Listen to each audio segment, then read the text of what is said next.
O Senhor dos Anéis, Parte 1, A Irmandade do Anel. CD 22. O Grande Rio. Frodo foi acordado por Sam. Descobriu que estava deitado, bem embrulhado, debaixo de árvores altas, de casca cinzenta, num canto tranquilo das florestas da margem ocidental do grande rio Anduin. Dormira a noite toda e o cinzento da manhã via-se vagamente entre os ramos nus. Gimli estava perto, atarefado a acender uma pequena fogueira. Puseram-se de novo a caminho antes de ser dia claro. Isso não significava que a maioria dos membros do grupo estivessem ansiosos por viajar apressadamente para sul. Agradava-lhes que a decisão que teriam de tomar o mais tardar quando chegassem a Haurus e à ilha de Tindrock ainda pudesse aguardar alguns dias. E deixavam o rio levá-los ao seu próprio ritmo, sem desejo nenhum de correrem para os perigos que os esperavam, fosse qual fosse o caminho que no fim escolhessem. Aragorn deixava-os vogar com a corrente como desejavam, a reservar-lhes as forças para as fadigas que viriam.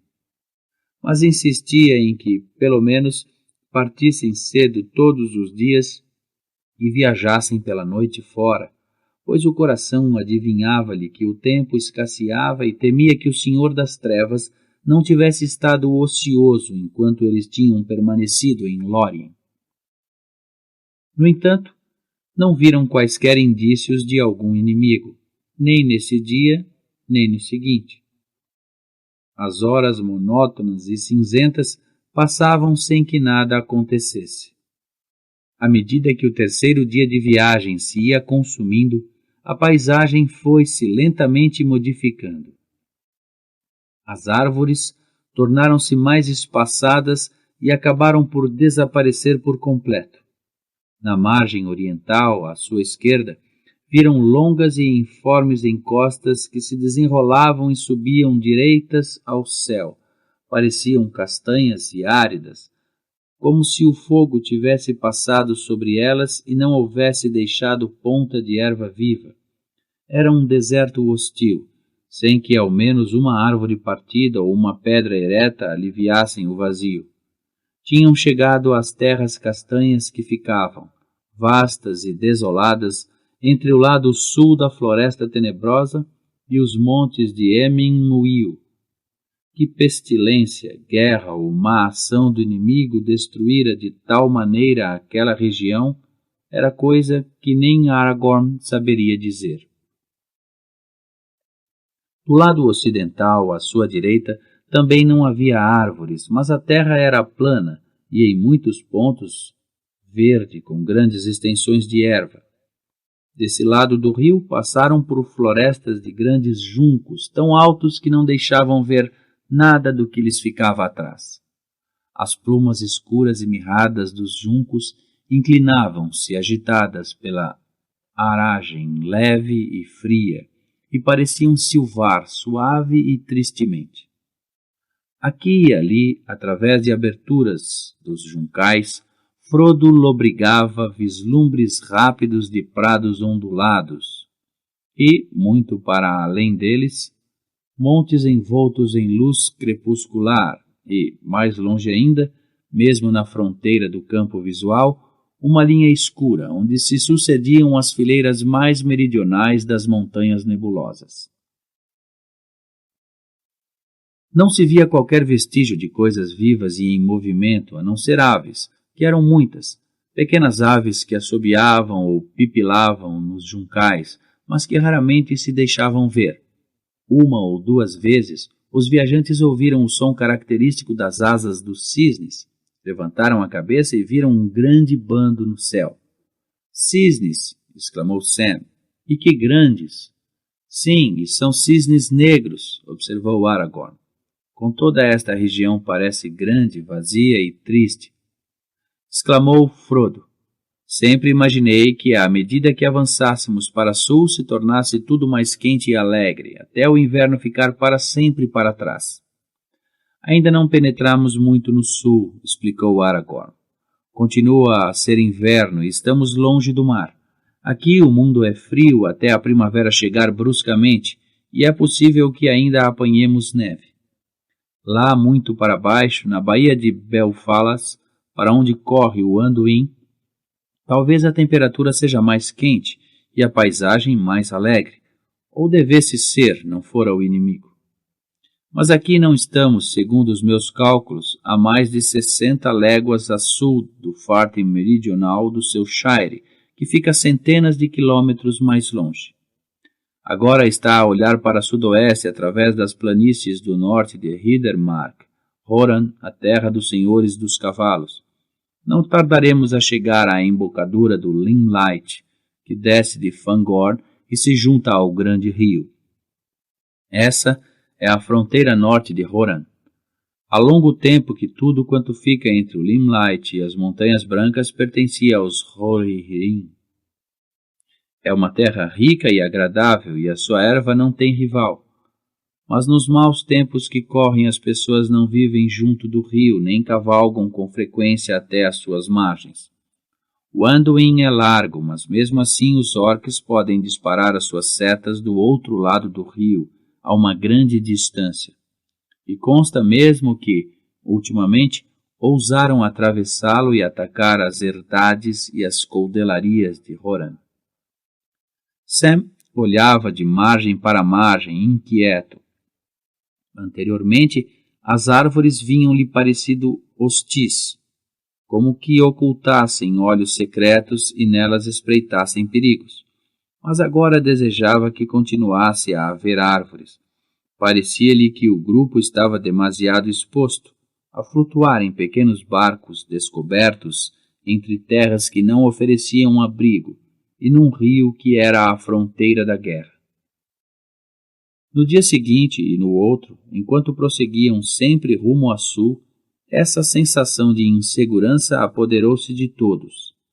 Agarraram-se aos remos durante um dia inteiro e avançaram apressadamente. As margens deslizavam aos lados. O rio não tardou a ficar mais largo e menos fundo. A leste havia extensas praias pedregosas e, na água, baixios seixosos, o que exigia cuidadosa atenção ao manobrar dos barcos. As terras castanhas desenrolavam-se em lúgubres descampados, sobre os quais soprava um ar frio vindo de leste. Do outro lado, os prados tinham dado o lugar a ondulantes colinas revestidas de erva murcha, no meio de uma região de pântanos e moitas. Frodo estremeceu ao pensar nos relvados e nas fontes, no sol claro e na chuva branda de Lothlórien. Falava-se pouco e não se ria nada em nenhum dos barcos. Cada qual estava entregue aos seus próprios pensamentos. O coração de Legolas corria debaixo das estrelas de uma noite estival, numa clareira setentrional entre florestas de bétulas. Gimli apalpava mentalmente ouro e perguntava a si mesmo se seria apropriado utilizá-lo para albergar a oferta da senhora. Merry e Pippin, no barco do meio, sentiam-se pouco à vontade, em virtude de Boromir falar sozinho e, às vezes, roer as unhas, como se o consumisse alguma grande inquietação ou dúvida. Por vezes também pegava num remo e aproximava muito o barco da ré de Aragorn. Nessas alturas, Pippin, que estava sentado à proa, virado para trás, via-lhe um estranho brilho nos olhos, quando ele olhava para Frodo. Sam chegara havia muito à conclusão de que, embora não fossem, talvez, tão perigosos como sempre lhe tinham dito, os barcos eram muito mais desconfortáveis do que até ele próprio imaginara. Sentia-se entorpecido e aborrecido, sem mais que fazer além de olhar para as terras invernosas por que passavam e para a água cinzenta que lhe corria de ambos os lados. Até mesmo quando era necessário utilizar os remos, ninguém os confiava a Sam. Quando anoitecia, no quarto dia, estava a olhar para trás, por cima das cabeças inclinadas de Frodo e de Aragorn e dos barcos que o seguiam. Sentia-se insonado e estava ansioso por acampar e sentir o contato da terra debaixo dos pés. De súbito, qualquer coisa lhe prendeu a atenção. Ao princípio, limitou-se a olhar distraidamente o que quer que era, mas depois endireitou-se e esfregou os olhos para ver melhor. Quando voltou a olhar, porém, já não viu nada. Nessa noite acamparam numa pequena ilhota próxima da margem ocidental. Sam deitou-se enrolado em cobertores ao lado de Frodo. Tive um sonho engraçado 1 ou 2 antes de pararmos, Sr. Frodo. Ou talvez não tenha sido um sonho, mas engraçado foi, com certeza. De que se tratou? Perguntou Frodo, pois sabia que Sam não ficaria sossegado enquanto não contasse a sua história, fosse ela qual fosse. Desde que partimos de Lothlórien, que não vejo nem penso em nada que me faça sorrir. Não foi engraçado nesse sentido, Sr. Frodo. Foi esquisito. Errado, se não se tratou de um sonho. Acho melhor contar-lhe. Trata-se do seguinte. Vi um tronco com olhos. O tronco está bem, há muitos no rio, mas tira-lhe os olhos.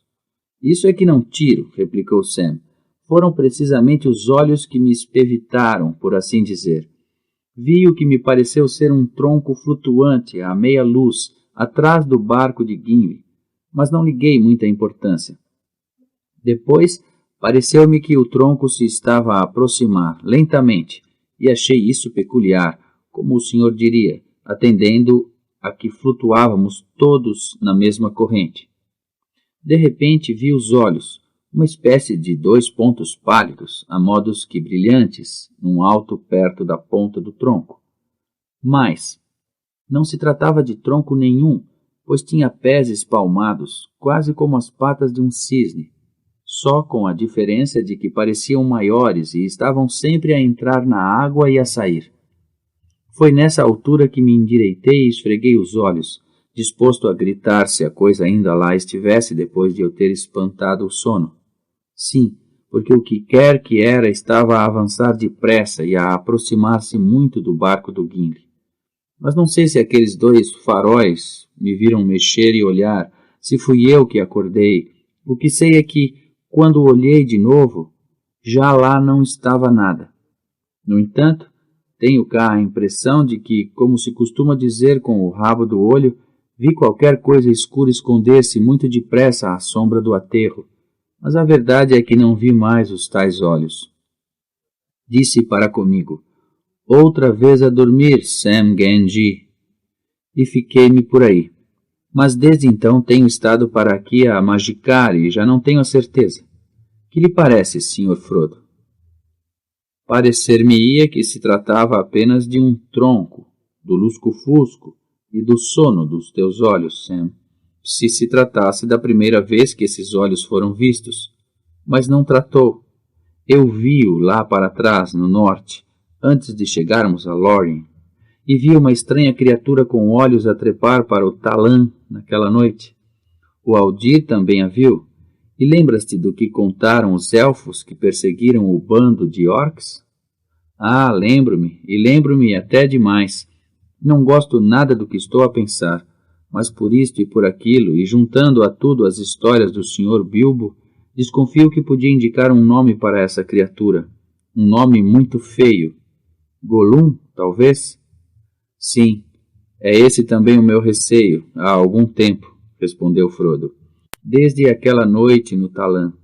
Suponho que ele estava à espreita em Moria e nos seguiu o rastro desde lá. Esperei, no entanto, que a nossa estada em Lórien o despistasse de novo. A desgraçada criatura deve ter estado escondida nas florestas, junto do filão de prata, à espera de nos ver partir. Sim, deve ter sido mais ou menos isso, concordou Sam.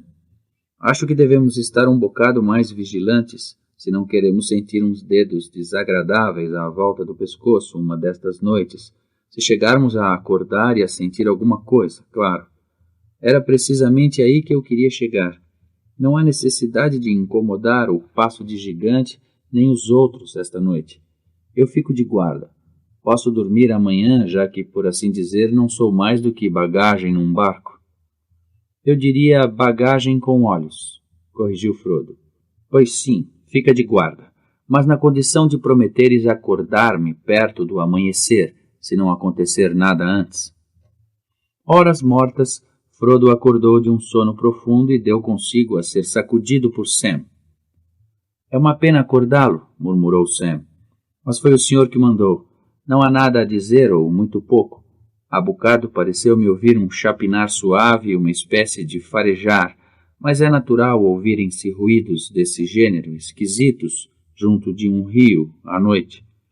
Sam deitou-se e Frodo sentou-se, embrulhado nos cobertores, e espantou o sono. Passaram lentamente horas ou minutos sem que nada acontecesse. Frodo começava a ceder à tentação de se deitar outra vez quando um vulto escuro, quase invisível, flutuou junto a um dos barcos ancorados.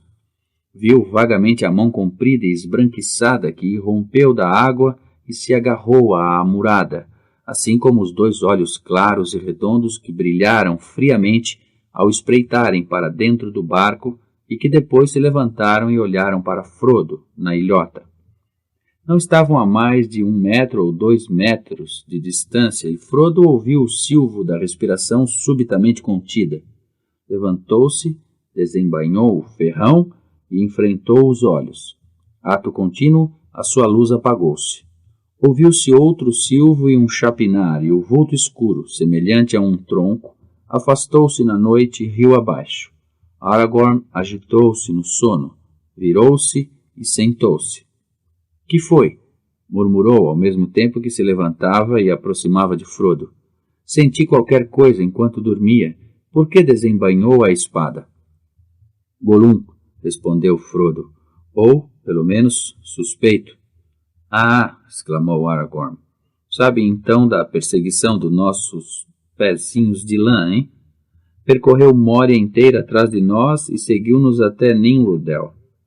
Desde que começamos a viajar de barco, ele tem vindo deitado num tronco e a remar com os pés e as mãos. Tentei apanhá-lo 1 ou 2 vezes, mas ele é mais manhoso do que uma raposa e escorregadio como um peixe. Ainda pensei que a viagem pelo rio fosse superior às suas forças, mas ele parece estar no seu elemento. Amanhã teremos de tentar ir mais depressa. Agora deite-se, que eu fico de guarda durante o resto da noite. Gostaria muito de pôr as mãos no desgraçado. Talvez ainda nos pudesse vir a ser útil. Mas se não conseguir apanhá-lo, teremos de tentar despistá-lo. É muito perigoso, independentemente do perigo de assassinar de noite por sua própria conta. É capaz de pôr algum inimigo que por aí ande na nossa pista. A noite passou sem que voltassem a ver a sombra de Gollum, sequer. Depois disso, o grupo manteve-se muito atento, mas ninguém voltou a ver Gollum até ao final da viagem. Se ainda o seguia, procedia com muito cuidado e muita astúcia. A pedido de Aragorn, passaram a remar durante longos períodos, enquanto as margens pareciam deslizar rapidamente. No entanto, pouco viram da região, pois viajavam principalmente de noite e ao crepúsculo, e descansavam de dia, tão escondidos quanto a terra o permitia. Deste modo, o tempo passou sem que nada de especial acontecesse até ao 7º dia. O tempo ainda estava cinzento e enevoado, com vento de leste, mas à medida que foi anoitecendo, o céu ocidental clareou e pareceu que se abriam buracos de pálida luz amarela e verde clara nos castelos de nuvens. O risco branco da lua nova conseguia distinguir-se, a brilhar nos lagos distantes. Sam olhou-a e franziu as sobrancelhas. No dia seguinte, a paisagem de ambos os lados do rio começou a mudar rapidamente. Os aterros começaram a tornar-se altos e pedregosos. Não tardaram a passar através de uma região acidentada e rochosa, tendo em ambas as margens encostas íngremes, revestidas de densas moitas de abrunheiros e espinheiros, de mistura com silvas e trepadeiras. Atrás delas, erguiam-se penhascos baixos e a esboroar-se, e chaminés e pedra cinzenta e gasta que a era enegrecia. Mais atrás, ainda, erguiam-se serranias altas, coroadas de abetos torturados pelo vento. Estavam a aproximar-se da cinzenta região montanhosa do Emen Muil, a marca meridional da terra erma. Havia muitas aves nos rochedos e nas chaminés de pedra, e durante todo o dia tinham voado alto, em círculos, bandos de aves que se recortavam a negro no céu claro. Nesse dia, quando estavam deitados no acampamento, Aragorn observou os bandos de aves em voo desconfiadamente, receoso de que Gollum tivesse feito alguma patifaria e a notícia da sua viagem estivesse já a propagar-se nos ermos. Mais tarde, quando o sol se punha e o grupo se preparava para de novo partir, distinguiu uma mancha escura na luz que se esvaía. Uma grande ave, a voar muito alto e muito longe, ora pairando, ora avançando lentamente para sul. Que é aquilo, Legolas? Perguntou a apontar para o céu setentrional. É, como penso, uma águia? É, confirmou Legolas. É uma águia caçadora. Pergunto a mim mesmo que pronunciará, pois está longe das montanhas. Não partiremos enquanto não for noite cerrada, decidiu Aragorn. Chegou a 8ª noite de viagem. Era uma noite silenciosa e sem vento, pois o triste vento leste parara. O fino crescente da lua desaparecera depressa no pálido crepúsculo, mas o céu estava claro por cima deles, e, ainda que muito longe, no sul, havia grandes montanhas de nuvens que ainda brilhavam levemente. No ocidente as estrelas cintilavam com um brilho vivo. Vamos, disse Aragorn, aventurar-nos-emos a mais uma viagem de noite. Estamos a chegar aos braços do rio, que não conheço bem, pois nunca tinha viajado por água nesta região, pelo menos entre este ponto e os rápidos de Sarm-Gebir. Mas, se os meus cálculos estão certos, ainda faltam muitos quilômetros para lá chegarmos. No entanto, há lugares, mesmo antes de chegarmos aos rápidos, tais como rochedos e ilhotas pedregosas na corrente. Temos de estar bem vigilantes e não podemos pensar em remar velozmente. A Sam, que ia no barco da frente, foi confiada a missão de vigilante. Estendeu-se à proa a perscrutar as trevas. A noite tornou-se mais escura, mas as estrelas brilhavam estranhamente e havia como que uma cintilação na superfície do rio. Era quase meia-noite e vogavam havia algum tempo, quase sem utilizarem os remos, quando, de súbito, Sam gritou. Poucos metros à frente erguiam-se formas escuras na corrente e ele ouvia o barulho de água veloz e turbilhonante. A corrente puxava com força para a esquerda, na direção da margem oriental, onde o canal navegável se via perfeitamente. Ao serem arrastados para o lado, os viajantes puderam ver, já muito perto, a espuma clara do rio fustigar as rochas aguçadas que emergiam da água como uma enfiada de dentes. Os barcos estavam muito juntos. Atenção, Aragorn! Gritou Boromir quando o seu barco chocou com o da frente. Isto é loucura. Não podemos arriscar-nos a navegar pelos rápidos de noite. De resto, nenhum barco consegue resistir em Sarm-Gebir, seja noite ou dia. Para trás, gritou Aragorn. Virem se puderem. Meteu o remo na água a tentar deter o barco e virá-lo. Tenho os meus cálculos errados, disse a Frodo. Não sabia que já tínhamos chegado tão longe. O Anduin corre mais depressa do que eu pensava. Sarm-Gebir já deve estar perto. Com grande esforço conseguiram deter os barcos e fazê-los virar. Mas ao princípio pouco conseguiram fazer contra a corrente e viram-se cada vez mais arrastados para a margem oriental, que se erguia agora escura e ominosa na noite. Todos juntos, remar! Gritou Boromir. Vamos, remem ou seremos lançados para os baixios. Enquanto Boromir falava, Frodo sentiu a quilha do seu barco raspar em pedra. Nesse momento, ouviu-se uma vibração de arcos esticados, várias setas assobiaram por cima deles e algumas caíram no meio deles. Uma atingiu Frodo entre os ombros e ele desequilibrou-se para a frente, gritou e largou o remo, mas a seta caiu, repelida pela oculta cota de malha. Outra atravessou o capuz de Aragorn, e uma terceira cravou-se bem na amurada do segundo barco, perto da mão de Merry. Sam teve a impressão de distinguir vultos negros a correr de um lado para o outro, nos compridos aterros seixosos que ficavam abaixo da margem oriental. Pareciam muito próximos. "Irks!" exclamou Legolas, a falar sem se aperceber na sua própria língua. "Orcs!" gritou Gimli. "Apostava que é obra de Gollum", disse Sam a Frodo. "E que rico lugar escolheram! O rio parece decidido a lançar-nos para os braços deles." Inclinaram-se todos para a frente a fazer a máxima força nos remos. Até Sam deu uma ajuda. Esperavam a todo momento sentir a ferroada das setas emplumadas de negro. Foram muitas as que assobiaram por cima deles ou caíram na água, perto, mas mais nenhuma acertou nos barcos. Estava escuro, mas não demasiado escuro para os olhos habituados à noite dos orcs, e com as estrelas a brilhar daquela maneira, eles deviam oferecer algum alvo aos seus astuciosos adversários, a não ser que as capas cinzentas de Lórien e a madeira cinzenta dos barcos élficos anulassem a astúcia dos arqueiros de Mordor.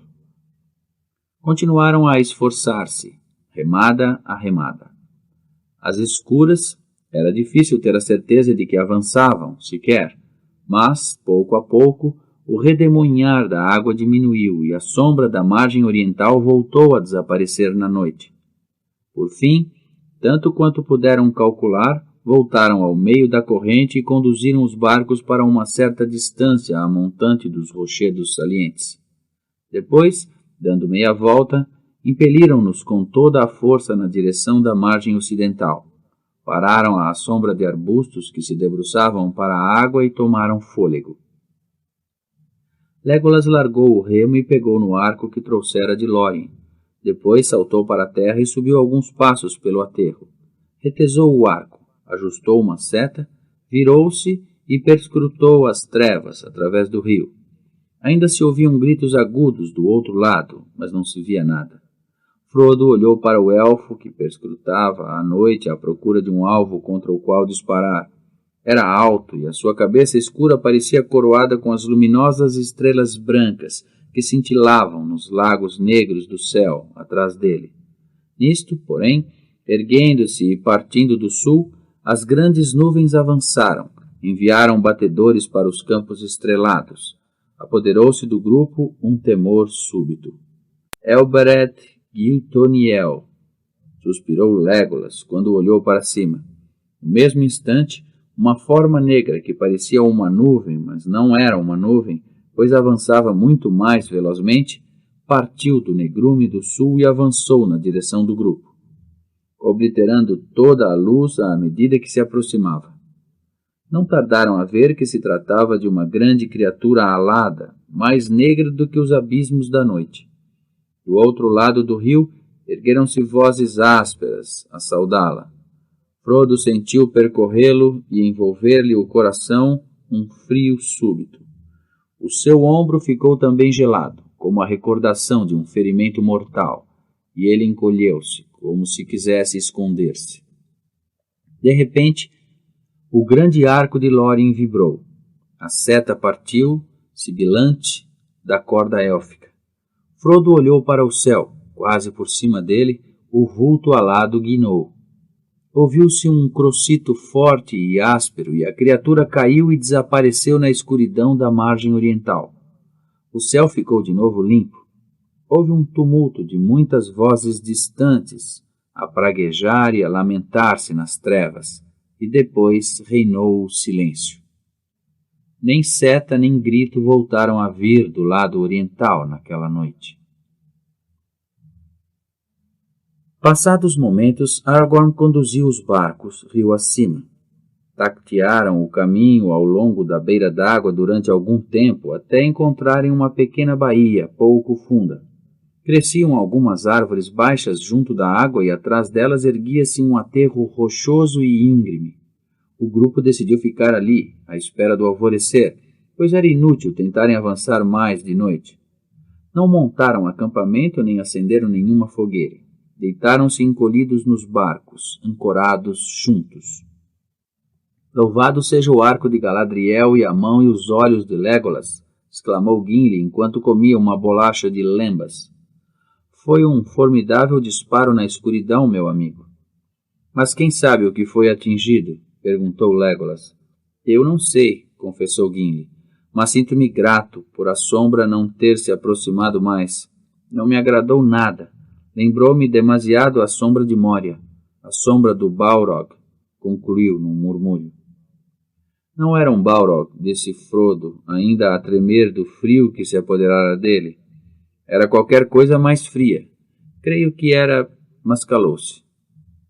Crê que era o quê? Perguntou Boromir avidamente, debruçado no seu barco como se tentasse ver o rosto de Frodo. Creio... Não direi, decidiu Frodo. Fosse o que fosse, a sua queda atemorizou os nossos inimigos. Assim parece, concordou Aragorn. No entanto, ignoramos onde estão, quantos são e que farão a seguir. Esta noite devemos ficar todos vigilantes. Agora a escuridão oculta-nos, mas quem sabe o que o dia revelará. Tenham as armas à mão. Sam estava sentado a tamborilar no cabo da espada como se contasse pelos dedos e a olhar para o céu. É muito estranho, murmurou. A lua é a mesma no Shire e na Terra-Erma, ou pelo menos devia ser. Mas ou ela se desviou do caminho, ou eu me enganei nos cálculos. Como se deve lembrar, Sr. Frodo, a lua estava em fase minguante quando estávamos deitados no Talã, no cimo daquela árvore. Há uma semana da lua cheia, calculo. A noite passada fez uma semana que andamos a navegar e surge uma lua nova, fininha como uma para de unha, como se não tivéssemos passado tempo nenhum na terra dos elfos. Ora, eu lembro-me de pelo menos 3 noites que lá passamos com certeza, e tenho a impressão de me lembrar de várias mais, mas juraria que, de qualquer modo, não foi um mês inteiro. Até parece que o tempo lá não conta. E talvez seja assim mesmo, redarguiu Frodo. Talvez tenhamos estado naquela terra num tempo que já passou há muito em qualquer outro lado. Parece-me que só quando o filão de prata nos trouxe de novo para o Anduin, regressamos ao tempo que corre pelas terras mortais para o grande mar. E eu não me lembro de lua nenhuma, nova ou velha, em Caras Galadon. Só me lembro de estrelas à noite e sol de dia. Legolas mexeu-se no seu barco. O tempo não está sempre parado, observou, mas a mudança e o crescimento não é igual em todas as coisas e em todos os lugares. O mundo move-se para os elfos, mas move-se simultaneamente muito depressa e muito devagar.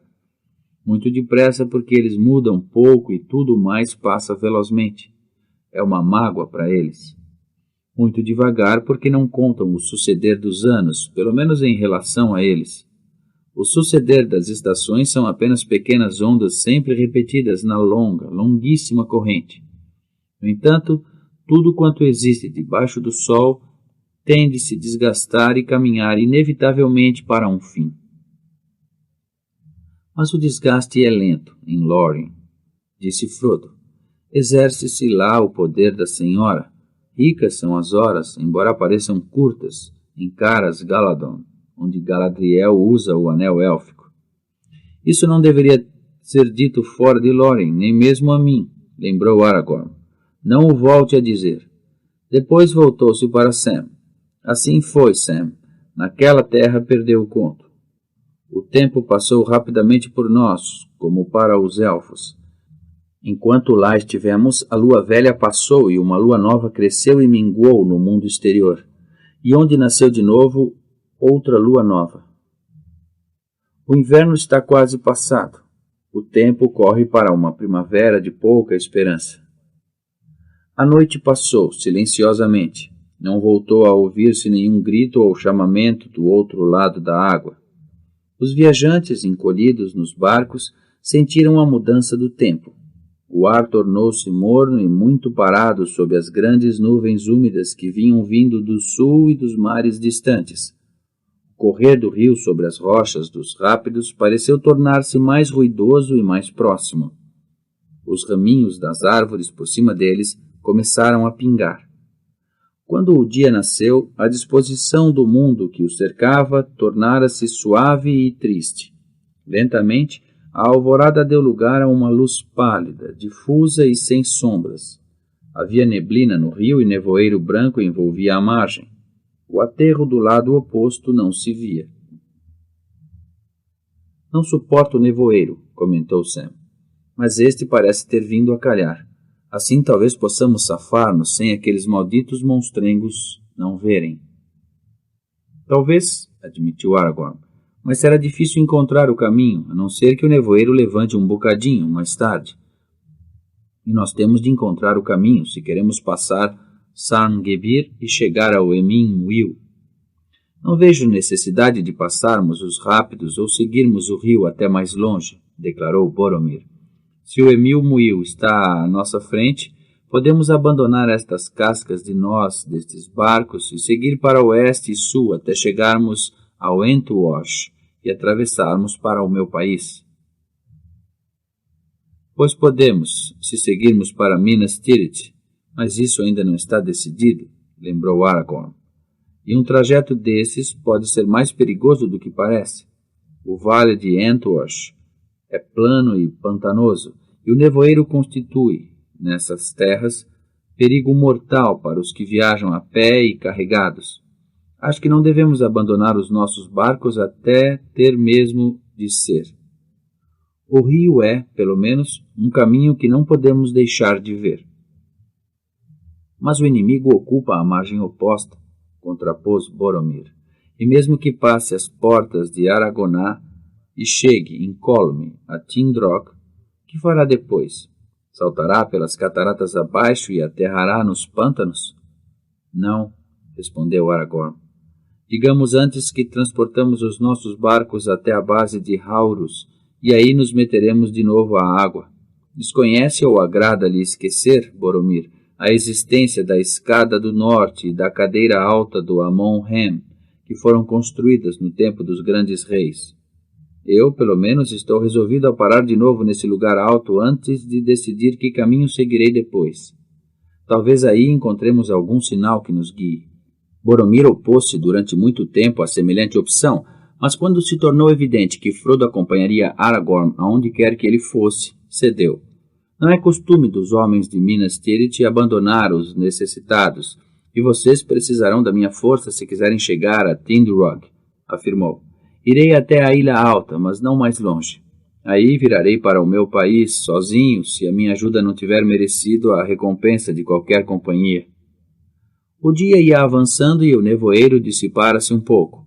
Decidiu-se que Aragorn e Legolas partiriam imediatamente ao longo da margem, enquanto os outros permaneciam junto dos barcos.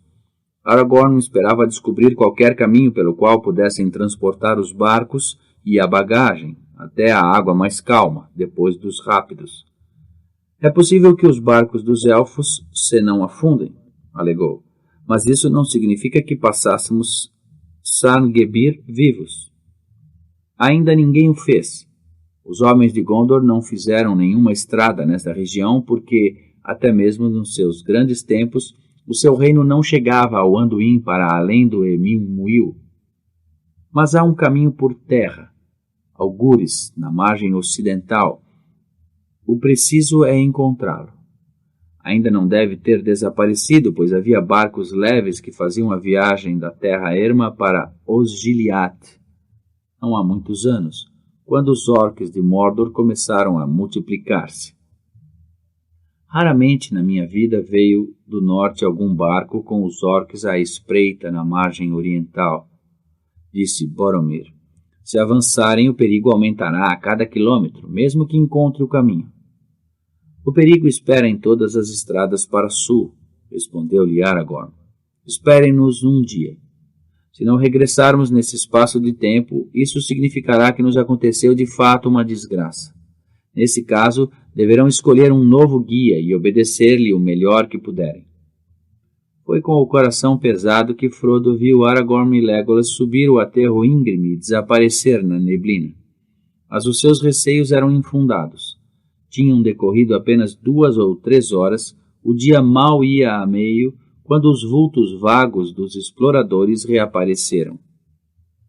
Está tudo bem, anunciou Aragorn, enquanto descia o aterro. Há um carreiro que leva a um bom embarcadouro ainda utilizável. A distância não é grande. Os rápidos começam uns 800 metros a jusante daqui e prolongam-se numa extensão com pouco mais de 1,5 km. Uma pequena distância à frente, o rio torna-se de novo claro e liso, embora corra velozmente.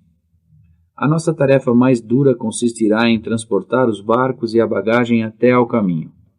Encontramo-lo, mas fica muito afastado da beira d'água e segue protegido por uma parede de rocha a 200 metros ou mais da margem. Não descobrimos onde fica o embarcadouro do lado norte. Se ainda existe, devemos tê-lo passado ontem à noite. Podíamos seguir para Montante, mas não o ver por causa do nevoeiro. Parece-me que temos de deixar o rio agora e seguir daqui para o caminho por terra, o melhor que pudermos.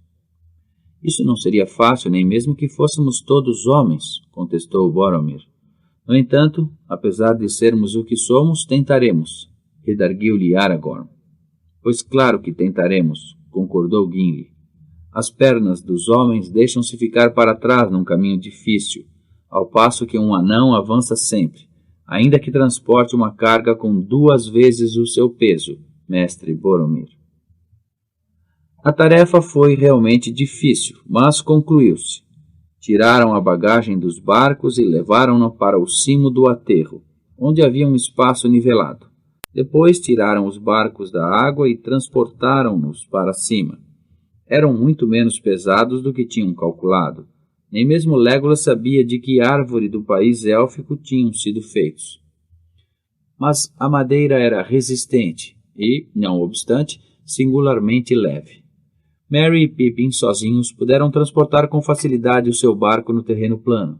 No entanto, tornou-se necessária a força de 2 homens para os levantar e carregar no terreno que o grupo tinha agora de atravessar. Afastava-se a subir do rio e era um deserto de rochedos calcários cinzentos, com muitos buracos ocultos por ervas e arbustos. Havia moitas de silvas, vales a pique e, aqui e ali, lagoas pantanosas, alimentadas pelas águas que escorriam dos socalcos do interior. Boromir e Aragorn transportaram os barcos um por um, enquanto os outros subiam dificilmente atrás deles com a bagagem. Por fim, ficou tudo no caminho. Depois, com poucos problemas, tirando os obstáculos das urzes e das muitas pedras caídas, avançaram todos juntos. O nevoeiro ainda parecia agarrar-se em farrapos, a parede rochosa a esboroar-se e, à sua esquerda, a neblina velava o rio. Ouviam-no passar impetuoso e espumejante por cima dos seixos e dos dentes de pedra de Sam-Gebir, mas não o viam.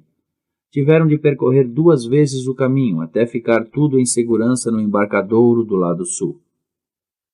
Aí, o caminho voltava de novo para o lado da água e descia suavemente pela beira pouco funda de uma pequena lagoa.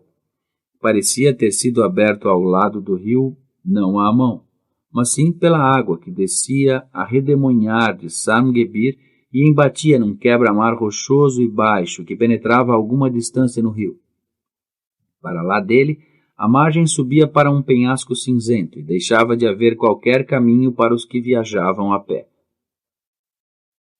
A tarde breve tinha já passado e começava um crepúsculo enevoado. Sentaram-se ao lado da água a escutar o fragor confuso dos rápidos ocultos pela neblina. Estavam cansados e sonolentos e sentiam o coração tão triste como o dia moribundo. Bem, cá estamos e aqui temos de passar outra noite, disse Boromir. Precisamos de dormir, e mesmo que Aragorn estivesse com ideias de passar de noite às portas de Argonath, estaríamos todos demasiado exaustos, exceto, sem dúvida, o nosso robusto anão. Gimli não respondeu, estava sentado a cabecear. Descansemos o máximo que pudermos agora, recomendou Aragorn.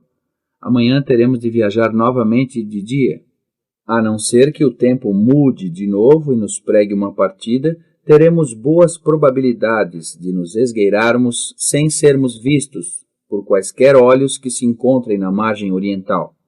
Mas esta noite terão de ficar 2 de guarda, por turnos, 3 horas de descanso e 1 de guarda. Nessa noite não aconteceu nada pior do que uma chuvada breve e fraca, 1 hora antes de alvorecer. Puseram-se a caminho assim que clareou. O nevoeiro já começava a diminuir. Mantiveram-se o mais chegados que puderam ao lado ocidental, e conseguiam distinguir as formas vagas dos penhascos baixos, mas que subiam sempre, paredes sombrias, com a base no rio apressado.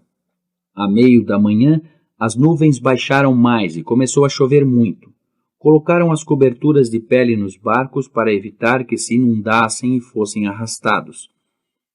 Pouco podiam ver à sua frente ou em seu redor através das cinzentas cortinas de chuva. Mas a chuva não durou muito. Pouco a pouco, o céu foi se tornando mais claro e, de súbito, as nuvens separaram-se e as suas pontas esfarrapadas afastaram-se para norte, pelo rio acima. O nevoeiro e a neblina também tinham acabado. À frente dos viajantes estendia-se um largo barranco com grandes paredes rochosas, às quais se agarravam, em socalcos e fendas estreitas, algumas árvores enfesadas. O canal do rio tornou-se mais estreito e a corrente mais rápida. O grupo avançava agora com pouca esperança de parar ou voltar para trás, fosse o que fosse que encontrasse à sua frente.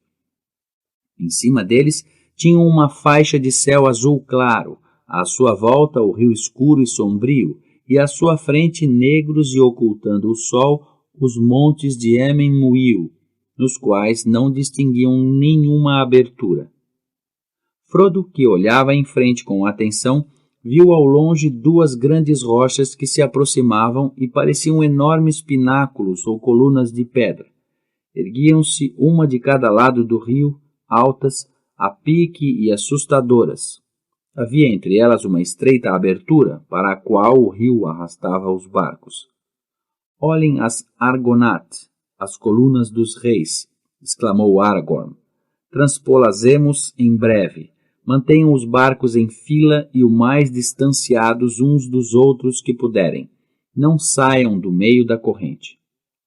Frodo teve a sensação de que, à medida que era arrastado para elas, as grandes colunas se erguiam como torres para o receberem. Lembravam-lhe gigantes, enormes figuras cinzentas, silenciosas, mas ameaçadoras. Depois viu, finalmente, que tinham sido esculpidas e afeiçoadas. A arte e a força de antanho tinham trabalhado nelas, e, apesar do sol e da chuva e inúmeros e esquecidos anos, ainda conservavam as possantes feições em que tinham sido esculpidas.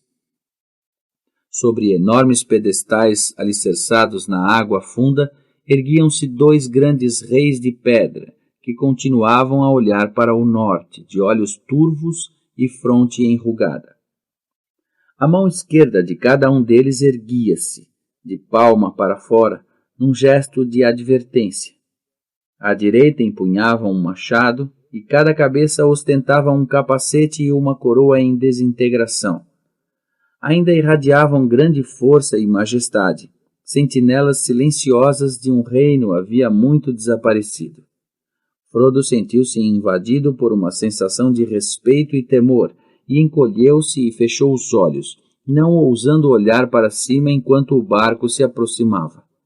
Até Boromir inclinou a cabeça quando os barcos passaram, frágeis e a deslizar como pequenas folhas sob a sombra duradoura das sentinelas de Númenor.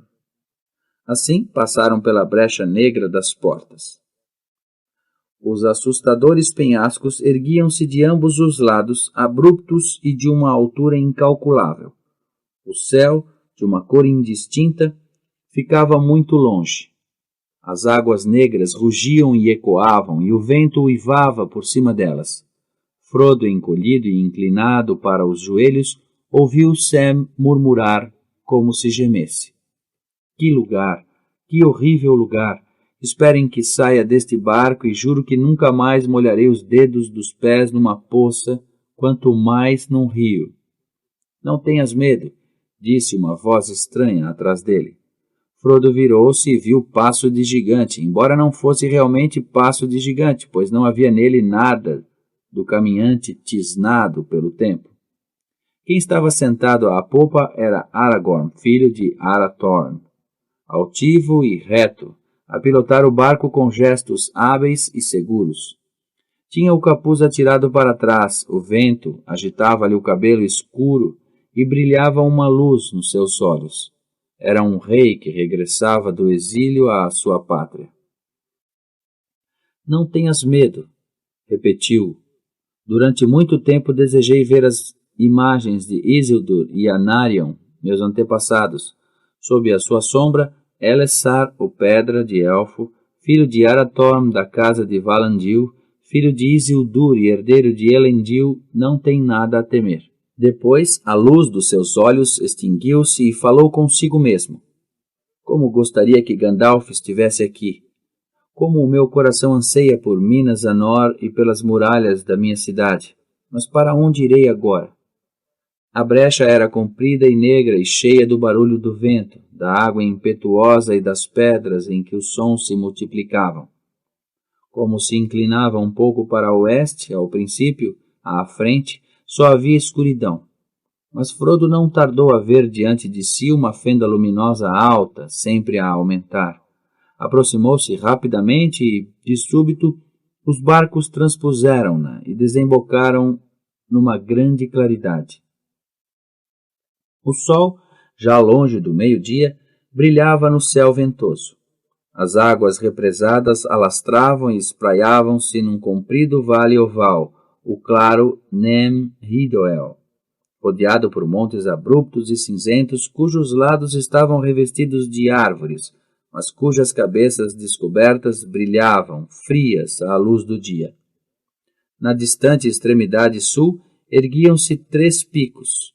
O do meio erguia-se um pouco à frente dos outros e separado deles, como uma ilha na água. Uma ilha à roda da qual o rio estendia os braços claros e brilhantes. O vento trazia, longínquo, mas profundo, um som forte, que lembrava o ribombar de uma trovoada distante.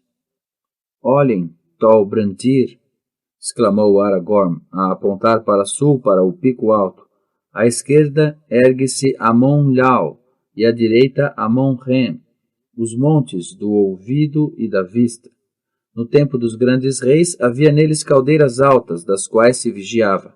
Mas disse que Tol Brandir nunca foi pisado por homem ou animal.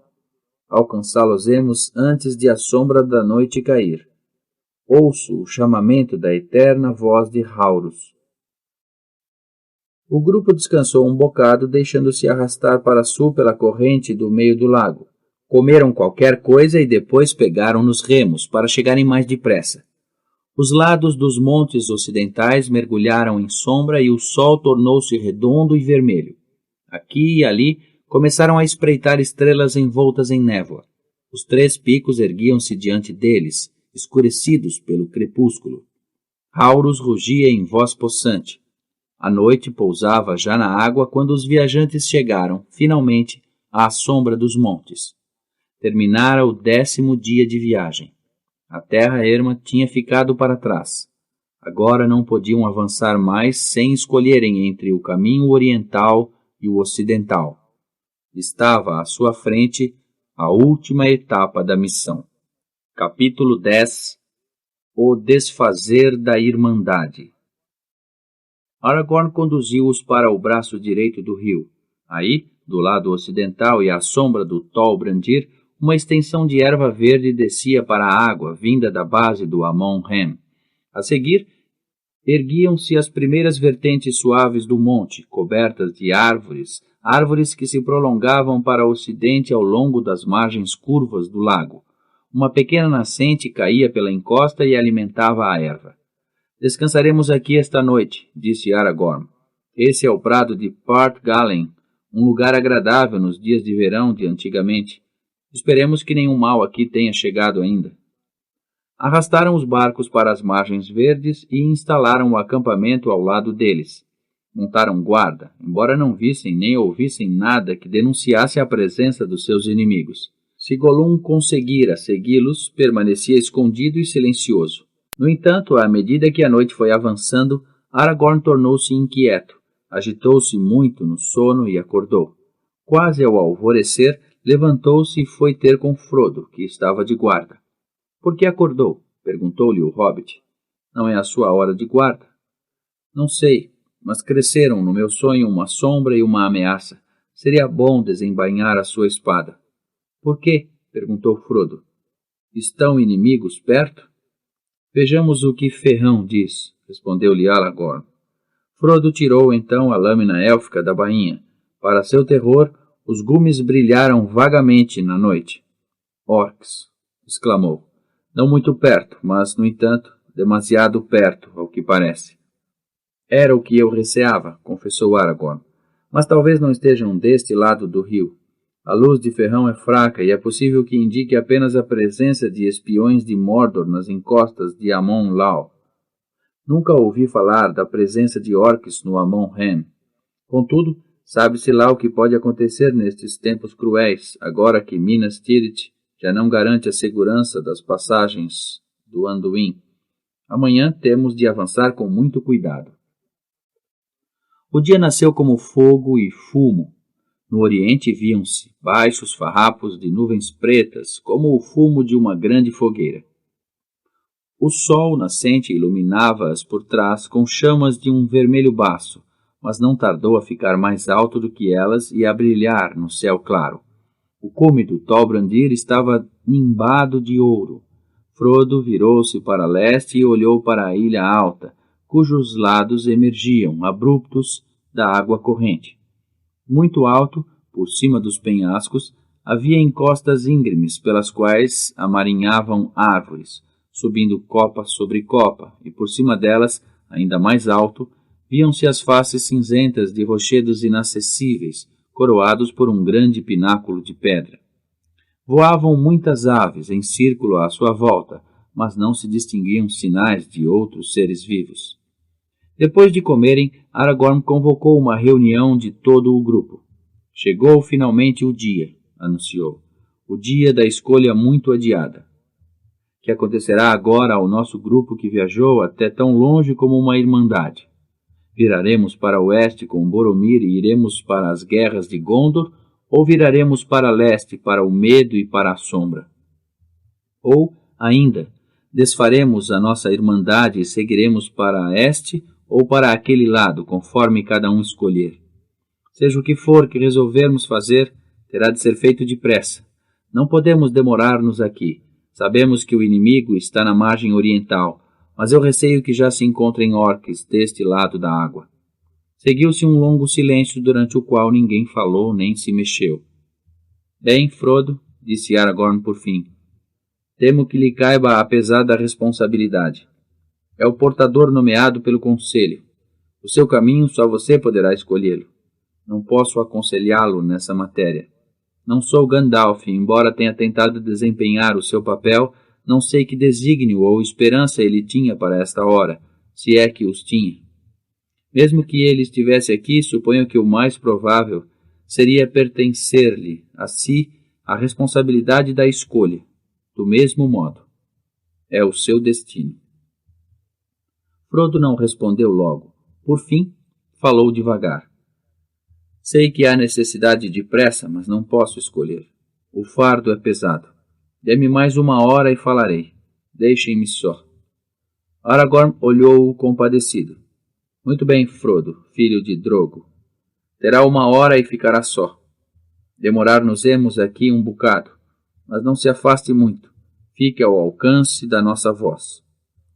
Frodo deixou-se ficar um momento de cabeça baixa. Sam, que estivera a observar o amo com grande preocupação, abanou a cabeça e resmungou. É claro como água, mas de nada valerá Sam Gamgee dizer de sua justiça neste momento. Pouco depois, Frodo levantou-se e afastou-se. E Sam notou que, enquanto os outros se dominavam e não o olhavam, Os olhos de Boromir seguiram Frodo atentamente, até ele desaparecer entre as árvores da base do Amon-Rem. Frodo, que começou por andar ao acaso na floresta, não tardou a aperceber-se de que os seus passos o conduziam na direção das encostas do monte. Chegou a um caminho, o que restava das ruínas de uma estrada muito antiga. Tinham sido cortados degraus nos pontos mais íngremes, mas agora estavam estalados e gastos e arrancados pelas raízes das árvores. Subiu durante algum tempo, sem se importar com a direção que seguia, até que chegou a um lugar coberto de erva. À volta cresciam sorveiras bravas e no meio havia uma grande pedra achatada. O pequeno prado elevado abria para leste e àquela hora estava inundado de sol. Frodo parou e olhou para o rio, lá muito embaixo, para Tol Brandir e para as aves que voavam no grande abismo de vácuo que se abria entre ele e a ilha nunca pisada. A voz de Rauros era realmente forte e misturava-se com uma espécie de vibração profunda e reverberante. Sentou-se na pedra e apoiou o queixo nas mãos, a olhar para leste, mas a ver pouco com os olhos. Tudo quanto acontecera desde que Bilbo partira do Shire lhe desfilava pela mente, e Frodo recordou todas as palavras de Gandalf de que conseguiu lembrar-se e meditou nelas. O tempo passou, mas ele continuava sem saber que decidir. De súbito, despertou da sua meditação com a estranha impressão de que estava qualquer coisa atrás dele, de que olhos hostis o observavam. Levantou-se rápido e voltou-se. Mas, para sua surpresa, deparou-se-lhe Boromir, de rosto risonho e amável. Estava preocupado por sua causa, Frodo. Disse ao mesmo tempo que se aproximava. Se Aragorn não se engana e há orcs perto, nenhum de nós se deveria afastar sozinho, e você menos do que qualquer outro, considerando o muito que depende de si. Sinto o coração tão pesado. Posso ficar aqui e conversar um bocado consigo, já que o encontrei? Confortar-me-ia. Onde estão muitos, todas as conversas se transformam num debate infindável. Mas só dois talvez consigam discernir com sensatez. É amável, respondeu-lhe Frodo. Não creio, no entanto, que qualquer conversa me possa ajudar, pois sei o que deveria fazer, mas tenho medo de o fazer, Boromir. Tenho medo. Boromir ficou calado. Auros continuava a rugir interminavelmente. O vento murmurava nos ramos das árvores. Frodo estremeceu. De súbito, Boromir sentou-se a seu lado. Tem a certeza de que não sofre escusadamente? Perguntou. Desejo ajudá-lo. Precisa de conselho para a difícil escolha que tem de fazer. Não aceita o meu? Creio que já sei que conselho me daria, Boromir, e pareceria sensato o seu conselho, não fora a advertência do meu coração. A advertência? A advertência contra quê? Perguntou Boromir vivamente. Contra a demora. Contra o caminho que parece mais simples, contra a recusa do fardo que me foi confiado, contra... Bem, se tem de ser dito, diga-se, contra a confiança na força e na lealdade dos homens. No entanto, essa força a protegeu durante muito tempo no seu país distante, embora você o não soubesse. Não duvido da coragem do seu povo, mas o mundo está a mudar. As muralhas de Minas Tirith podem ser fortes, mas não o são o suficiente. O que acontecerá se falharem? Morreremos valentemente em combate, no entanto, ainda há esperança de que não falhem. Não há esperança nenhuma enquanto o anel existir, afirmou Frodo. Ah, o anel! Exclamou Boromir de olhos brilhantes. O anel! Não acha estranho o destino que tenhamos de sentir tanto medo e tanta dúvida por causa de uma coisa tão pequena? Uma coisa tão pequena. Só o vi um instante na casa de Elrond. Não posso vê-lo outra vez um momento? Frodo levantou a cabeça a sentir o coração subitamente frio. Viu o estranho fulgor dos olhos de Boromir, cujo rosto continuava, no entanto, a apresentar uma expressão amável e amistosa. É melhor que continue escondido, respondeu. Como queira, não me importo, mas não posso ao menos falar dele. Vocês parecem pensar sempre apenas no seu poder nas mãos do inimigo, nos seus maus usos e não nos bons. Disse que o mundo estava a mudar, que Minas Tirith falharia se o anel durasse. Mas por quê? Se o anel estivesse em poder do inimigo, com certeza, Mas por que, se estiver em nosso poder? Não assistiu ao conselho? Redarguiu Frodo. Porque nós não o podemos usar e porque o que com ele se faz se transforma em mal. Boromir levantou-se e começou a andar de um lado para o outro impacientemente. Diz sempre o mesmo. Gandalf, Elrond, toda essa gente o ensinou a dizer isso. Pela parte que lhe toca, talvez tenham razão. Esses elfos e meio-elfos e feiticeiros, sim, talvez acabassem por sofrer. Contudo, pergunto muitas vezes a mim mesmo se eles serão de fato sábios e não meramente tímidos. Mas cada qual com seu igual. Homens leais, sinceros, não se deixarão corromper. Nós, os de Minas Tirith, temos sido firmes, constantes, ao longo de muitos anos de provação. Não desejamos o poder dos nobres feiticeiros, mas sim, apenas, força para nos defendermos, força para uma causa justa. E, veja lá, no nosso momento de grande necessidade, a sorte traz à luz o anel do poder. É uma dádiva, afirmo, é uma dádiva para os inimigos de Mordor. É loucura não utilizar o poder do inimigo contra ele próprio. Só os destemidos, os implacáveis, só eles alcançam vitória. Que não poderia fazer um guerreiro nesta hora, um grande comandante? Que não poderia Aragorn fazer? Ou se ele recusasse, por que não Boromir?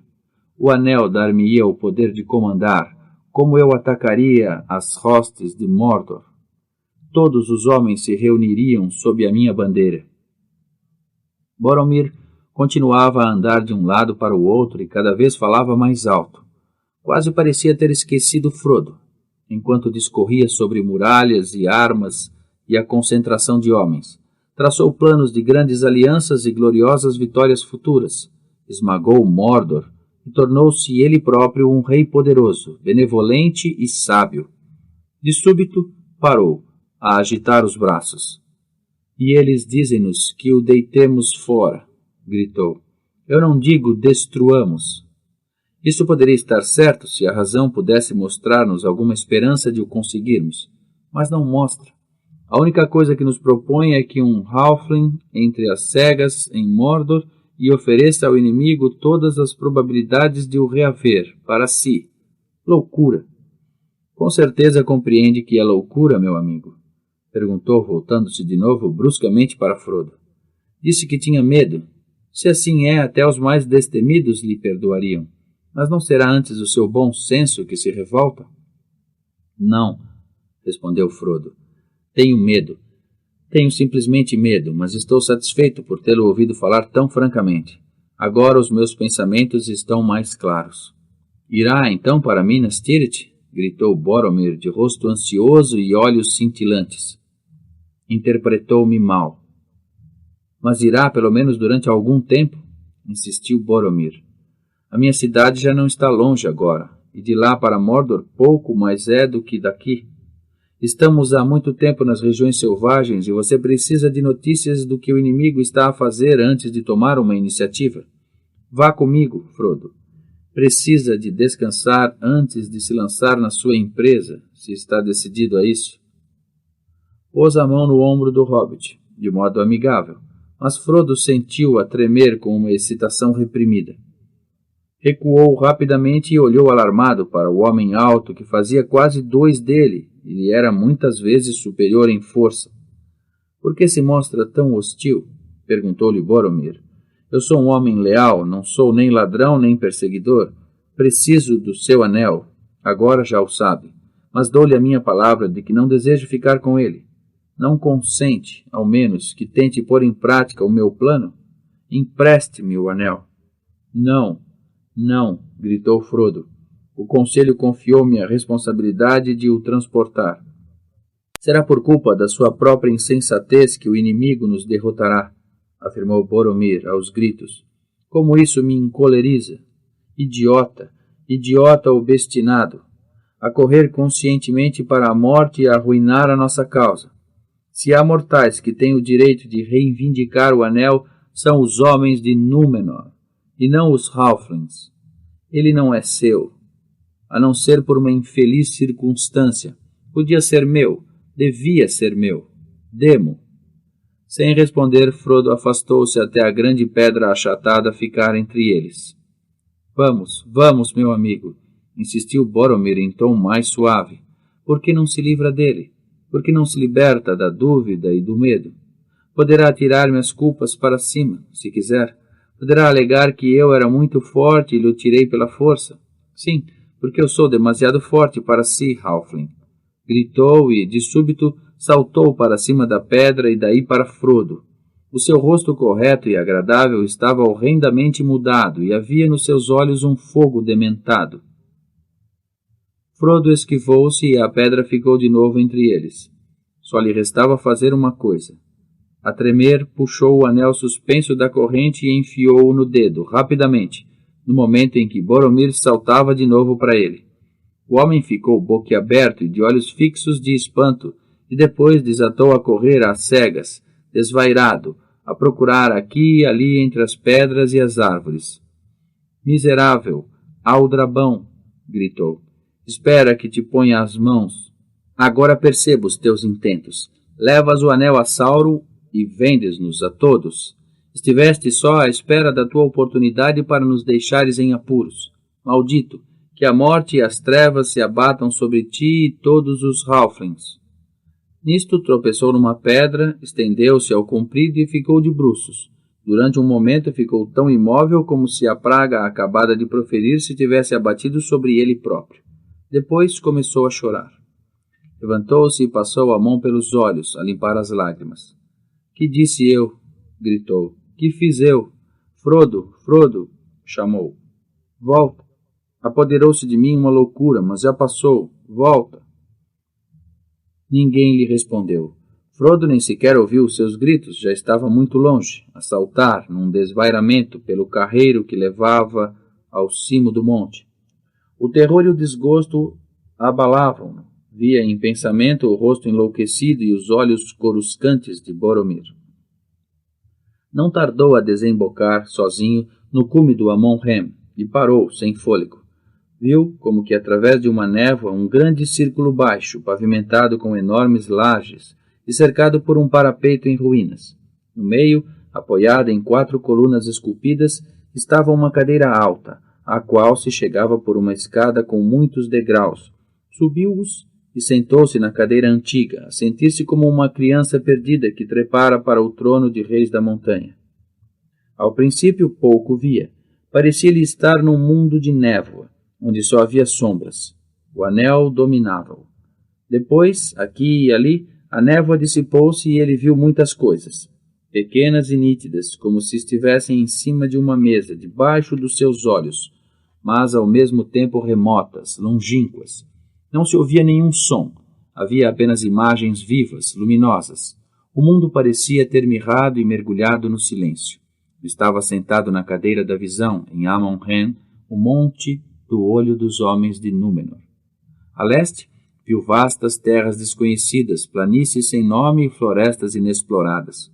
Olhou para norte e viu o grande rio correr como uma fita e as montanhas nebulosas pequenas e duras como dentes partidos.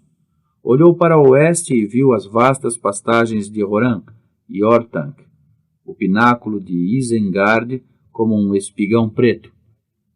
Olhou para sul e, debaixo dos seus próprios pés, o grande rio encrespava-se como uma enorme onda e despenhava-se pelas cataratas de Haurus num abismo espumejante.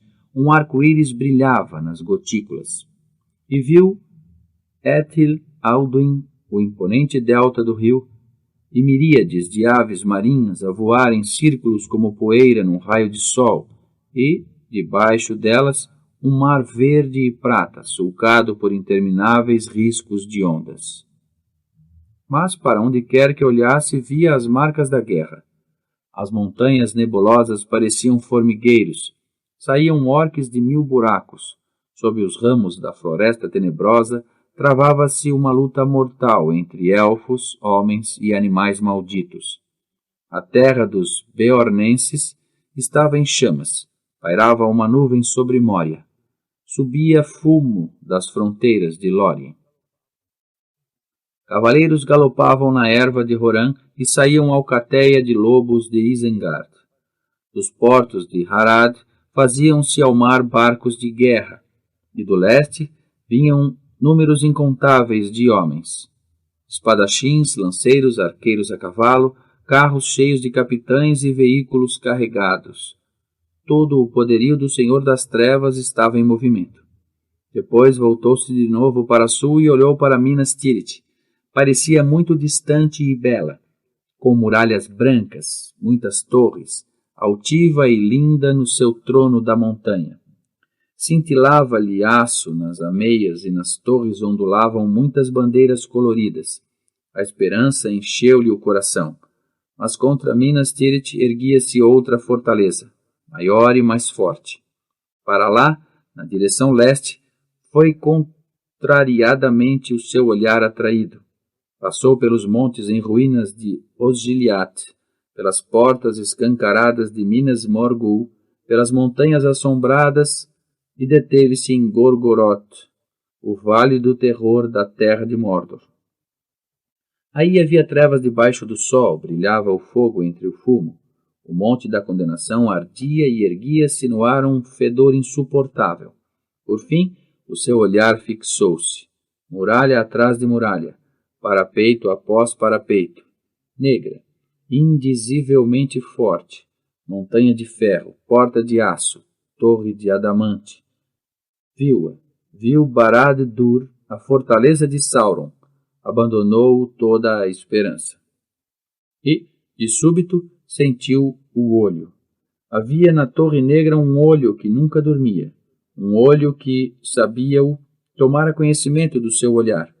Possuía uma vontade férrea, feroz, e saltou a bem dizer para ele. Frodo sentiu-o quase como um dedo a procurá-lo. Não tardaria a imobilizá-lo, a saber exatamente onde ele se encontrava. Tocou em Amon Lâu. Deslizou por Tol Brandir. Frodo atirou-se da cadeira, encolheu-se e cobriu a cabeça com o capuz cinzento. Ouviu a sua voz gritar, nunca, nunca. Ou seria antes, na verdade aqui estou, venho para ti, não sabia. Depois, como um relâmpago vindo de qualquer outro ponto de força, formou-se na sua mente outro pensamento. Tira-o, tira-o, tira-o, idiota. Tira o anel. As duas forças lutavam dentro dele. Durante um momento perfeitamente equilibrado entre as suas duas pontas aguçadas, debateu-se, atormentado. De súbito, porém, teve de novo consciência de si mesmo, de Frodo, que não era nem a voz, nem o olho, que tinha a liberdade de escolher, e com um derradeiro instante para exercer essa liberdade. Tirou o anel do dedo, estava ajoelhado ao sol diante da grande cadeira. Teve a impressão de que uma sombra negra passava como um braço por cima dele. Não tocava em Amon-Rem e tateava para o ocidente até desaparecer. Então todo o céu ficou limpo e azul, e cantaram aves em todas as árvores. Frodo levantou-se, sentia uma grande fadiga, mas a sua vontade estava firme e o seu coração mais leve. Falou alto consigo mesmo. Agora farei o que tenho de fazer. Uma coisa, pelo menos, se tornou evidente. O poder mal do anel já está a atuar até mesmo no nosso grupo, e o anel tem de se afastar, antes que cause mais danos. Irei sozinho. Em alguns não posso confiar, e aqueles em que posso confiar são-me muito queridos, o pobre Sam, Merry e Pippin. E passo de gigante também, mas o seu coração anseia por Minas Tirith, e será lá necessário, agora que Boromir caiu sob o poder do mal. Irei sozinho, imediatamente. Desceu depressa o carreiro e voltou ao pequeno prado onde Boromir o encontrara. Parou, à escuta. Pareceu-lhe ouvir gritos e apelos vindos da floresta, lá embaixo, junto da margem. Devem andar à minha procura, disse em voz alta. Não faço ideia de quanto tempo estive ausente. Horas, suponho. Hesitou. Que hei de fazer? Tenho de ir agora ou então nunca irei. Não voltarei a ter outra oportunidade. Custa-me deixá-los, de mais a mais assim, sem uma explicação. Mas eles compreenderão, com certeza. O Sam compreenderá. E que outra coisa posso fazer? Pegou no anel devagar e voltou a pô-lo. Desapareceu e desceu a encosta. menos do que um murmúrio do vento. Os outros ficaram muito tempo junto do rio. Durante alguns momentos tinham ficado calados, a andar agitadamente de um lado para o outro, mas agora estavam sentados num círculo a conversar. De vez em quando tentavam falar de outras coisas, da longa estrada percorrida e das suas muitas aventuras. Interrogavam Aragorn a respeito do reino de Gondor e da sua história antiga, assim como nos restos das suas grandes obras que ainda se podiam ver naquela estranha terra fronteiriça de Emyn-Muil, os reis de pedra, as cadeiras de Lol e Hem e a grande escada ao lado das cataratas de Haurus. Mas os meus pensamentos voltavam sempre a Frodo e ao Anel. O que resolvia Frodo fazer? Por que hesitava? Suponho que está a tentar compreender qual dos caminhos é o mais desesperado, opinou Aragorn, e tem razão para isso. Agora seguir para leste tornou-se empresa com menos esperança ainda do que antes, visto a nossa pista ter sido seguida por Gollum. É de recear que o segredo da nossa viagem já tenha sido traído, mas Minas Tirith não fica mais perto do fogo e da destruição do fardo.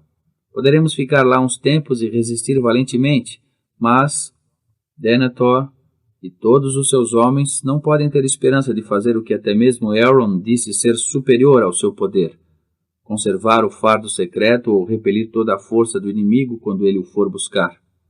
Que caminho escolheria qualquer de nós se estivesse no lugar de Frodo? Não sei. É agora que Gandalf nos faz mais falta. Dura e pesada foi a nossa perda, concordou Legolas. No entanto, precisamos absolutamente de nos decidir sem a ajuda dele. Por que não decidimos nós, ajudando assim Frodo? Chamemo-lo e votemos. Depois. Eu votarei por Minas Tirith. E eu também, disse Gimli. Claro que só viemos para ajudar o portador ao longo do caminho, sem qualquer imposição de irmos mais longe do que desejássemos. Nenhum de nós jurou ou recebeu qualquer ordem para procurar o Monte da Condenação. Muito me custou partir de Lothlórien, mas apesar disso vim até aqui, e digo o seguinte: agora que chegou o momento da derradeira escolha, é evidente para mim que não posso abandonar Frodo. Por minha vontade escolho Minas Tirith, mas se ele não escolher, segui-lo-ei. Eu também irei com ele nesse caso, declarou Legolas. Seria deslealdade despedirmos-nos agora? Seria na realidade uma traição se o abandonássemos todos, concordou Aragorn. Mas se ele resolver seguir para leste, não é necessário irem todos com ele. Não penso mesmo que devam ir. A empresa é desesperada, e é-o tanto para 8 como para 3 ou 2, como para um só. Se me autorizassem a escolher, indicariam 3 companheiros. Sam, que não se resignaria se fosse de outro modo, Gimli e eu próprio. Boromir regressará à sua cidade, onde o pai e o seu povo precisam dele. E os outros poderão acompanhá-lo, pelo menos Meriadoc e Peregrino, se Legolas não estiver disposto a deixar-nos. Isso não serve de maneira nenhuma, exclamou Merry. Nós não podemos abandonar o Frodo. Pippin e eu sempre tencionamos ir aonde ele fosse, e continuamos com tal disposição. Mas não imaginamos o que isso significaria. Parecia diferente no distante Shire e em Rivendell. Seria loucura e crueldade deixar Frodo ir a Mordor. Por que não o detemos? Temos de o deter, confirmou Pippin. Tenho a certeza de que é a esse respeito que ele se está a preocupar. Sabe que não concordaremos com a sua ida para leste e não lhe agrada a ideia de pedir a alguém que o acompanhe, coitado. Imaginem, ir para Mordor sozinho. Pippin foi sacudido por um calafrio. Mas aquele pateta daquele hobbit devia saber que não precisa de pedir. Deve saber que, se não conseguirmos demovê-lo, o não abandonaremos. Com sua licença, interveio Sam, não creio que compreendam o meu amo. Ele não hesita quanto ao caminho a seguir. Claro que não. Para que serve Minas Tirith, aliás? Quero dizer, para que lhe serve a ele, e com o meu pedido de perdão, mestre Boromir, acrescentou e virou-se. Foi só então que descobriram que Boromir, que ao princípio estivera sentado, silencioso, do lado exterior do círculo, não se encontrava presente. Mas onde terá ele ido? Perguntou Sam, preocupado. Tenho-o achado um pouco esquisito ultimamente, mas de qualquer modo ele não tem que se preocupar com a nossa empresa. Segue para casa como sempre disse e não o censuro. Mas o Sr. Frodo sabe que tem de encontrar as fendas da condenação, se tal for possível.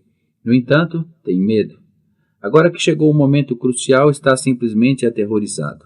O mal dele é esse. Claro que se treinou um bocado, por assim dizer, como todos nós, desde que partimos. Caso contrário, estaria tão apavorado que atiraria o anel ao rio e fugiria. Mas mesmo assim tem medo. Tem tanto medo que não é capaz de se decidir pôr a caminho. E também não está a preocupar-se conosco, que vamos ou não com ele. Sabe que tencionamos ir. E isso, sim, isso é que o incomoda. Se conseguir arranjar coragem necessária para partir, há de querer partir sozinho. Fixem bem as minhas palavras. Vamos ter problemas com ele, quando voltar. Sim, porque ele há de arranjar a coragem necessária, tão certo como o seu apelido ser Baggins. Acho que falou mais sensatamente do que qualquer de nós, Sam, disse Aragorn.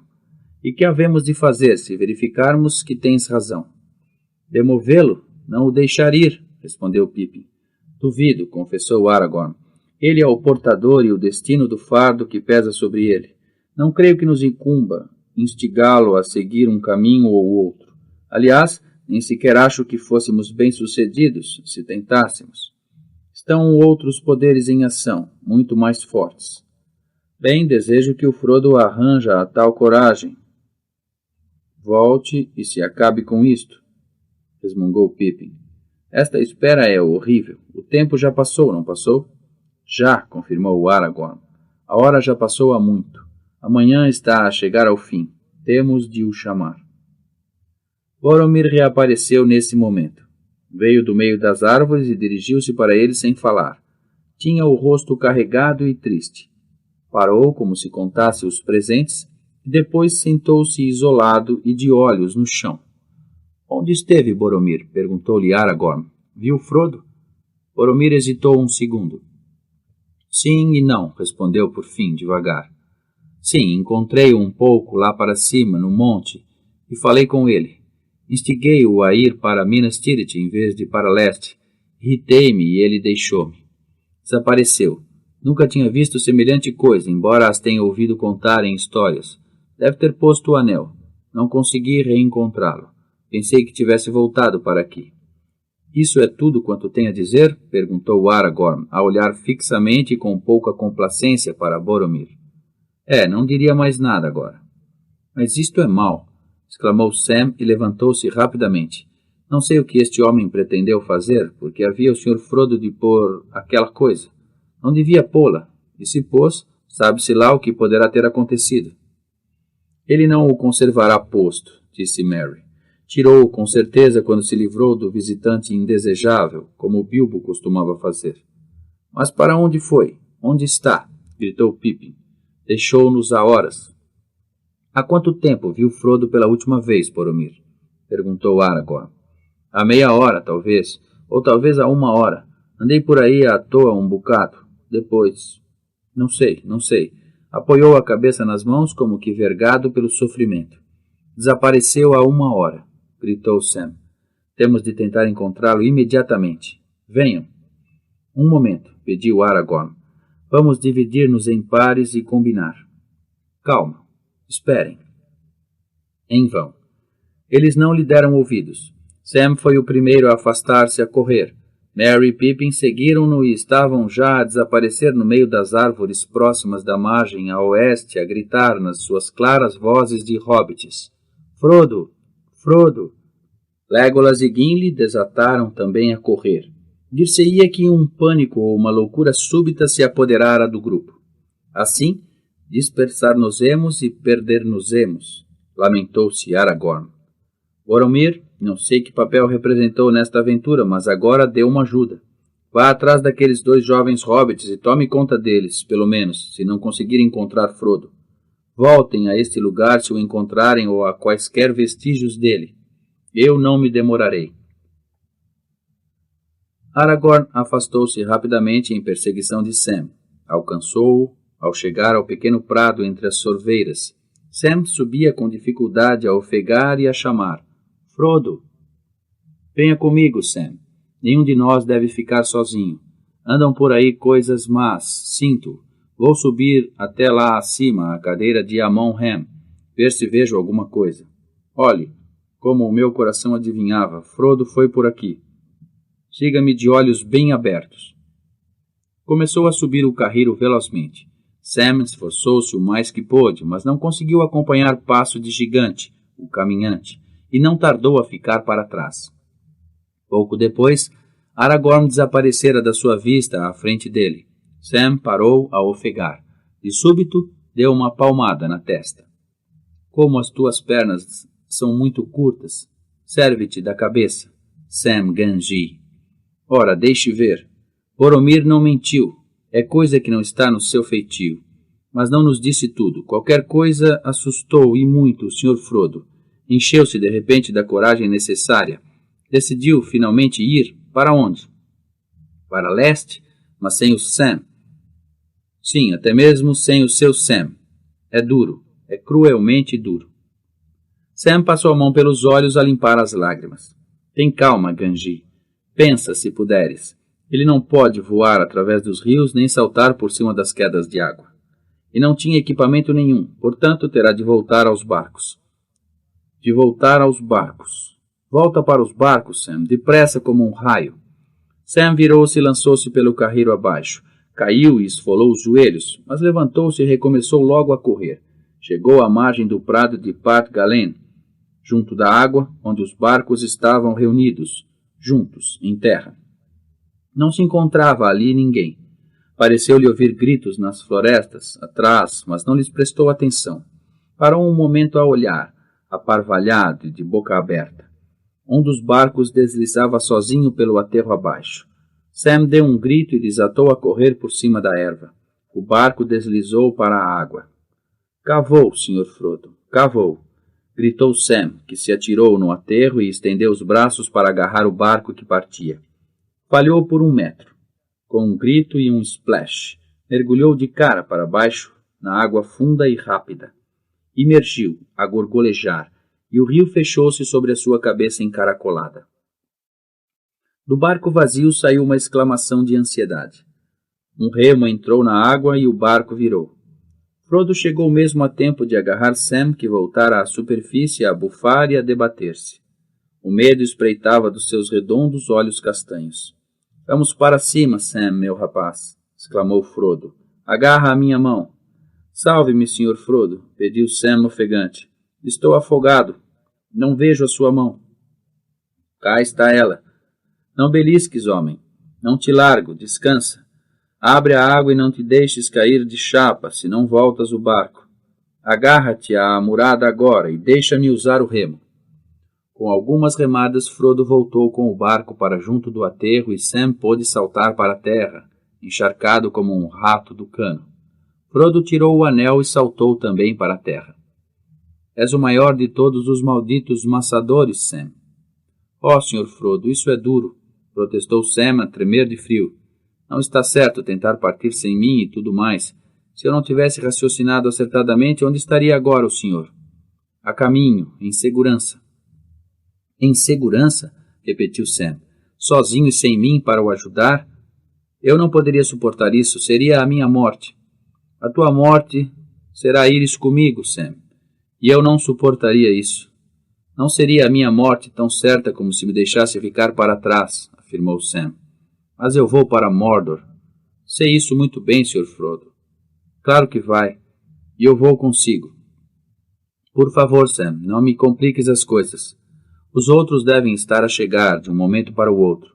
E se me apanham aqui, terei de argumentar e explicar, e nunca mais terei coragem nem oportunidade de partir. Eu preciso de partir imediatamente. É a única maneira. Claro que é, concordou Sam. Mas não sozinho. Ou eu vou também, ou então nenhum de nós vai. Nem que tenha de abrir buracos nos barcos todos. Frodo não pôde deixar de rir. Aqueceu-lhe o coração um calor e um contentamento súbitos. Deixa-o intacto. Vamos precisar dele. Mas não podes acompanhar-me assim, sem equipamento, nem comida, nem nada. Espere só um bocadinho e vou buscar as minhas coisas, gritou Sam nervosamente. Está tudo preparado, pois calculei que partiríamos hoje.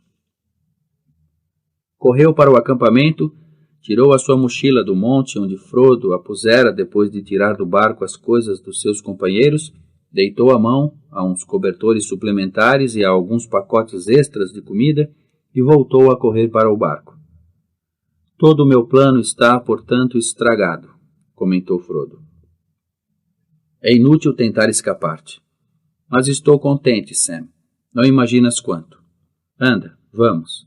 É evidente que estava destinado que partiríamos juntos. Partiremos e talvez os outros encontrem um caminho seguro. Passo de Gigante olhará por eles.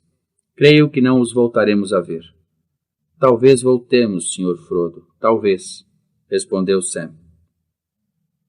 Assim partiram Frodo e Sam, sozinhos, para a última fase da sua missão.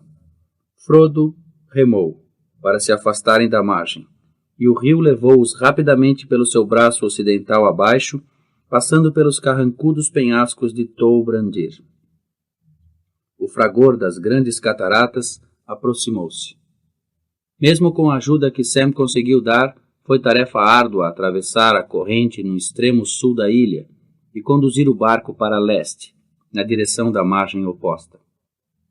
Por fim, chegaram de novo à terra das encostas meridionais do Amon Lhal.